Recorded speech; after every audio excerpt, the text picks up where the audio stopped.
नमस्कार दोस्तों, आप देख रहे हैं विश्वसनीय news channel news 360 Hindi media. आज हम कोरोना वायरस के प्रकोप से मनोवैज्ञानिक जो दहशत फैल रहा है, इससे कैसे निजात मिले और लोगों के मानसिक तनाव को कैसे दूर किया जाए, इस पर एक विशेष अभियान चला रहे हैं। सिवान शहर के सुविख्यात चिकित्सकों से हमारी मुलाकात हुई है और उनका बहुमूल्य मेडिकल ओपिनियन भी हम अपने दर्शकों तक पहुंचा रहे हैं। आज सिवान जिले के तरवारा बाजार स्थित चाइल्ड स्पेशलिस्ट नवजात एवं शिशु रोग विशेषज्ञ डॉक्टर भोला शर्मा से मुखातिब हो रहे हैं, जो इलाके के सुविख्यात चाइल्ड स्पेशलिस्ट हैं और गवर्नमेंट डिपार्टमेंट में मेडिकल ऑफिसर के पद पर भी सेवा दे रहे हैं। सर, आपका बहुत बहुत स्वागत है। धन्यवाद जी। आपका भी न्यूज़ 18 का बहुत बहुत धन्यवाद कि गांव देहात के चिकित्सकों के सामने आपने आकर के हमको एक मौका दिया इस संबंध में कुछ कहने का। तो इस संबंध में सबसे पहले मैं यही कहना चाहता हूं कि WHO का भी जो हाल का आकलन है, उसके अनुसार कोरोना अभी समाज से जाने वाली चीज़ नहीं है। इसको जाते जाते भी कम से कम 2 साल समय लग जाएगा। इसलिए इसी के बीच में हम लोगों को रहना है, थोड़ी अपनी आदत को कुछ सुधार कर लेना है, साफ़ सुथरा रहने का, हैंड सैनिटाइज़र का, मास्क लगाने का, भीड़ से भरसक कोशिश करना चाहिए बचने का प्रयास। वैसे कोई घबराने की बात नहीं है, इसका मोर्टिलिटी रेट बहुत कम है। इंडिया में खासकर के बिहार में तो ये 2% से भी नीचे है और इसका रिकवरी रेट बहुत हाई है, बहुत अच्छा है। यहाँ के लोगों की ऐसे भी इम्यूनिटी बढ़ी हुई रहती है, क्योंकि इन्फेक्शन हमेशा होते रहता है, साल में फ्लू का इन्फेक्शन और भी वायरल इन्फेक्शन, तो ये सब भी कुछ क्रॉस इम्यूनिटी का काम करता है, जो कि हम लोगों को इससे बचाव होती है। इससे बहुत ही घातक बीमारियां समाज में जो है, उससे आज भी कैजुअलिटीज़, मोर्टिलिटीज़ और उसका डिजेबिलिटीज़ सब कुछ कोरोना की तुलना में बहुत आगे है। दुर्भाग्य की बात यह है कि कोरोना के भय के कारण आज हम लोग बहुत से जो प्रमुख बीमारियां, जानलेवा बीमारियां हैं, उसको हम लोग नज़रअंदाज कर रहे हैं। आप सभी लोगों से यही अपील है कि आप कोरोना के भूत को अपने मन से भगाइए, भय को भगाइए और बोल्ड होके रहिए। हाँ, ये अब जैसा आकलन भी है, इसमें हर्ड इम्यूनिटी अब समाज में डेवलप कर रहा है, इसलिए घबराने की कोई बात नहीं है। थोड़ा जिनको कार्डियक बीमारी है, डायबिटीज़ है या हाइपरटेंशन है, उम्र ज़्यादा है 60 से, उनको थोड़ा समाज से भी बच के रहना चाहिए, भरसक कोशिश करनी चाहिए। अदरवाइज ये कुछ नहीं है। इन्फेक्शन बहुत लोगों को तो हो भी गया है, पता भी नहीं चला है कि उनको इन्फेक्शन हुआ है, और वो ठीक ठाक हो गए हैं। अब जांच जैसे जैसे होगी, इन्फेक्शन की संख्या बढ़ेगी, उससे कोई घबराने की बात नहीं है। ये नॉर्मल चीज़ है और अब ये डिक्लाइन पर आएगा बहुत जल्दी। 1 महीने के बाद ये पीक लेवल पर आ जाने के बाद ये स्वतः इसका इन्फेक्शन रेट जो है सो धीरे धीरे कमते जाएगा। इसलिए आप लोग सर सफाई पर ही विशेष ध्यान दें और भरसक कोशिश करें कि भीड़ भाड़ के इलाके में जब भी जाएं तो मास्क लगा लिया करेंगे। यही इसका उपाय है, उपाय ही इसका बचाव है, सब कुछ है, वही इसका इलाज है।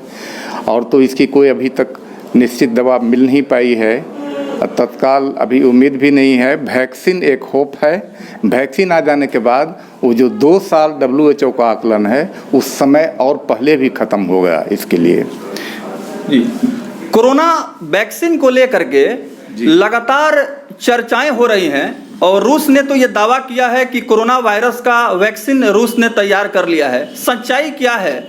जब तक यह सार्वजनिक नहीं होता है, तब तक इसके विषय में कुछ भी कहना बड़ी जल्दबाजी होगी। डॉक्टर भोला शर्मा से जानते हैं, चूँकि लंबा अनुभव रखते हैं और मेडिकल हेल्थ डिपार्टमेंट में बतौर मुख्य चिकित्सा पदाधिकारी काफ़ी लंबे समय से सेवा कर रहे हैं, तो निश्चित रूप से इनका जो तजुर्बा है इस विषय में बेहतर जानकारी हमारे दर्शकों को देगा। डॉक्टर साहब, वैक्सीन के विषय में क्या ख्याल है? जी, वैक्सीन तो ठीक है। वैक्सीन का यहाँ भी जो है सो इंडिया की भी कुछ कंपनियाँ इसमें लगी हुई हैं, लेकिन वैक्सीन से ज़्यादा हम लोगों को अभी तत्काल आसान्वित उसके प्रति निर्भर रहने की आवश्यकता नहीं है, क्योंकि अभी ये पता नहीं है कि जब वो वैक्सीन तैयार होकर के मार्केट में आ जाएगा तो वो किस स्ट्रेन का होगा। और वर्तमान में वायरस चूँकि बहुत तेज़ी से अपना जीन बदल रहा है, अपना म्यूटेशन बदल रहा है, तो ये संभावना ये भी हो सकती है कि जब तक वो किसी खास स्ट्रेन का ही वैक्सीन तैयार हुआ और जब तक वो मार्केट में आए तब तक हो सके समाज में ये इन्फेक्शन किसी दूसरे स्ट्रेन का हो जाए, तो उसमें फिर ये वैक्सीन इफेक्टिव नहीं होगा। इसलिए आज के दिन में भी सबसे जो बेहतर उपाय है और सुरक्षित उपाय है वो यही है कि साफ सफाई पर ध्यान दें और भीड़ भाड़ से भरसक कोशिश करें बचने का, खास करके बुजुर्गों को और बच्चों को इसे बचाने का कोशिश। डॉक्टर भोला शर्मा का स्पष्ट रूप से कहना है कि कोरोना वायरस का प्रभाव अभी कम होने का आसार कम है, क्योंकि संक्रमितों की संख्या में लगातार इजाफा हो रहा है। कहीं न कहीं यह चिंताजनक स्थिति है और जिस प्रकार से पूरे विश्व में कोरोना वायरस के कारण दहशत का माहौल देखा जा रहा है, एक तरह से कहा जाए आम जनमानस के दिलो दिमाग पर इसका दहशत साफ दिखाई दे रहा है। डॉक्टर साहब से जानते हैं कि आने वाला जो समय होगा, जैसे इन्होंने बतलाया है कि विश्व स्वास्थ्य संगठन WHO का स्पष्ट रूप से गाइडलाइन है कि हो सकता है कि 2 से 3 वर्षों में स्थिति सामान्य हो। इतना समय सर क्यों लग रहा है? कितना खतरनाक वायरस है ये? जी, खतरनाक वायरस ये वैसा उसके डरने की बात नहीं है। तो जैसे और भी वायरस हैं उसी ढंग से ये भी जैसे फ्लू वायरस, ये एक तरह का फ्लू वायरस है। अब है चूँकि ये नया वायरस है, इसके प्रति समाज में इम्यूनिटी डेवलप नहीं किया हुआ है और ये पहली बार चूँकि समाज को इन्फेक्ट कर रहा है, कम्युनिटी को इन्फेक्ट कर रहा है, इसलिए हम लोग इसके प्रति अनप्रोटेक्टेड हैं। यही मेन इसमें चीज़ है। ये भी वायरस अगर मान ली जाएगा तो ऐसा नहीं है कि 2 साल के बाद बिल्कुल ख़त्म हो जाएगा। हो जैसे और सभी वायरस हैं, फ्लू का वायरस, इसके पहले ये स्वीडन फ्लू जो हुआ था, स्विस फ्लू, वहाँ का भी जो है सो वो जाते जाते फिर वैसा नहीं, उसमें बीच बीच में उसका अपसर्ज होते रहता है, चला गया फिर कुछ दिन के बाद लौट के आया वो, इसलिए उससे कोई घबराने की बात नहीं है। हाँ, लेकिन अब आएगा भी तो वो उसकी सिविरिटी बहुत कम रहेगी। डॉक्टर भोला शर्मा से अंतिम सवाल पूछते हैं, क्योंकि काफ़ी लंबा तजुर्बा है मेडिकल प्रोफेशन का, चिकित्सा के क्षेत्र में अविस्मरणीय इनका योगदान है और वर्तमान समय में जिस प्रकार से ग्रामीण क्षेत्रों के लोगों को ये सस्ता और सुलभ चिकित्सा सुविधा मुहैया करा रहे हैं, निश्चित रूप से ये बहुत ही शुभ संकेत है ग्रामीण क्षेत्र के लोगों के लिए, क्योंकि ग्रामीण क्षेत्रों में साधन सुविधा का अभाव है और MBBS जो स्पेशलिस्ट डॉक्टर हैं बहुत कम हैं। सर, आपने इस कमी को दूर किया है और ग्रामीण क्षेत्र में काफ़ी लंबे समय से आप सेवा दे रहे हैं। जी, मैं तो जब भी कोरोना का जब भी क्राइसिस हुआ यहाँ, मैंने किसी दिन एक दिन भी अपना क्लिनिक बंद नहीं किया। हाँ, थोड़ा लिमिट कर दिया गया, थोड़ा पेशेंट में अपना जागरूक करने के लिए थोड़ा देखने के जो तरीका है वो थोड़ा बदल दिया गया। क्योंकि खास करके बच्चे लोग हैं जो बहुत दिन से इलाज करा रहे हैं या जो भी अधिकतर लोग परिचित होते हैं, तो उन लोगों से कैसे इनकार किया जा सकता है? कोई भी बीमारी केवल कोरोना के नाम पर हम दूसरे बीमारी को अंडरमाइन क्यों कर सकते हैं?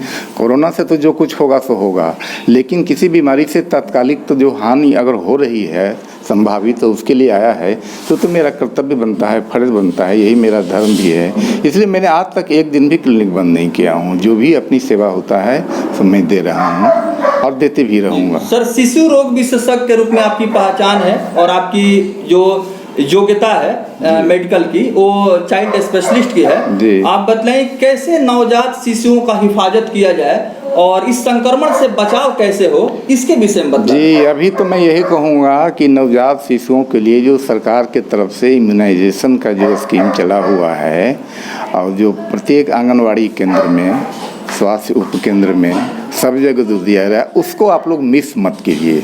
वो सब जगह चालू हो गया है, क्योंकि इससे अधिक खतरनाक बीमारियां वो सब हैं जिसका बचाव जो है सो है।